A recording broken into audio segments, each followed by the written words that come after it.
My best friend Sarah and her husband Matt have put me in a really tough spot with my fiancé Jack. I've known Matt since childhood, he was my neighbor, and we were friendly. Sarah and I became close friends when we were roommates in college. When I introduced Sarah to Matt, they hit it off and started dating. I was happy for them, but I quickly became the third wheel. By the time I graduated, Matt had completely dropped me as a friend. It hurt, but I still had Sarah, so I tried to make the best of it. We often hung out, but my interactions with Matt were limited to polite hellos. As the relationship progressed, I noticed a change in Matt. He became rude and condescending towards me. Still, I ignored it because he was a devoted husband to Sarah. When Jack and I got engaged, we decided against throwing a party. Sarah was disappointed, so she organized a small get-together at her home to celebrate us. The party was nice, and as we were leaving, Matt, who was tipsy, suddenly hugged me and said in front of Jack that he was glad I was settling down and relieved I'd finally gotten over my crush on him. I was shocked and immediately denied it. Matt just laughed and told Jack that I had always been chasing him, and he had to work hard to keep me away. I dragged Sarah into the conversation, hoping she'd help clear things up, but she brushed it off, saying he was drunk and I shouldn't take it seriously. She reassured Jack, saying she trusted me and knew I wouldn't act on any crush. But Jack was furious and walked out. I chased after him, trying to explain, but he said he didn't want to be anyone's second choice. Since that night, he hasn't spoken to me or returned my calls. I reached out to Sarah multiple times to clarify things with Jack, but she kept brushing me off. I couldn't understand why she believed this, or why she'd stay friends with me if she thought I had feelings for her husband. I'd been in her wedding party, helped her through her pregnancy, and babysat for her countless times.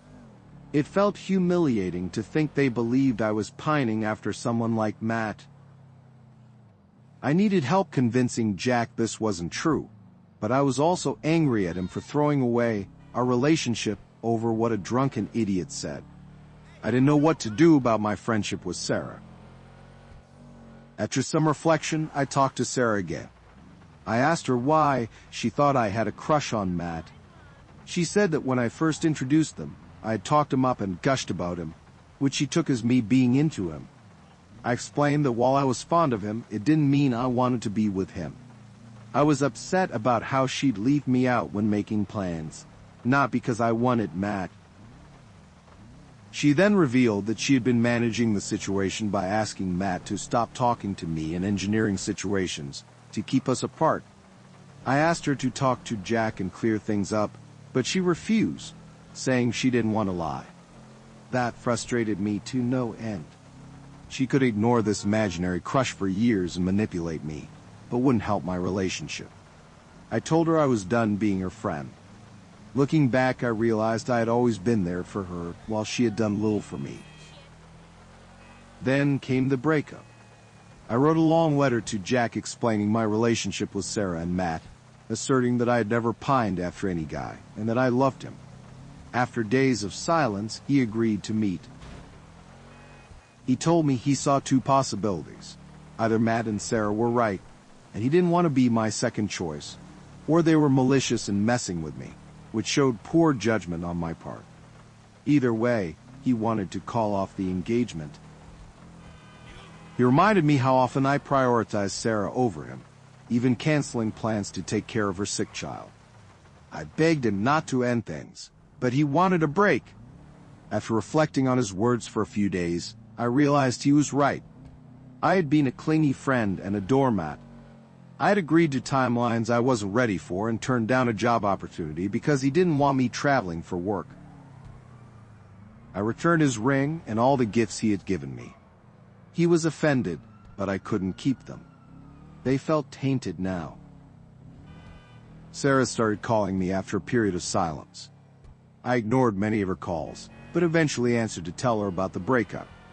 I was looking for sympathy, but she was more interested in whether I would still babysit while she and Matt went on a trip. When I said no, she got angry. I blocked her. Now, I've lost my fiancé, my best friend, and my relationship with my beloved nephew, all at once. But I'm grateful for the comments that helped me see this wasn't something I could fix. I needed to rip off the band-aid and walk away from this mess.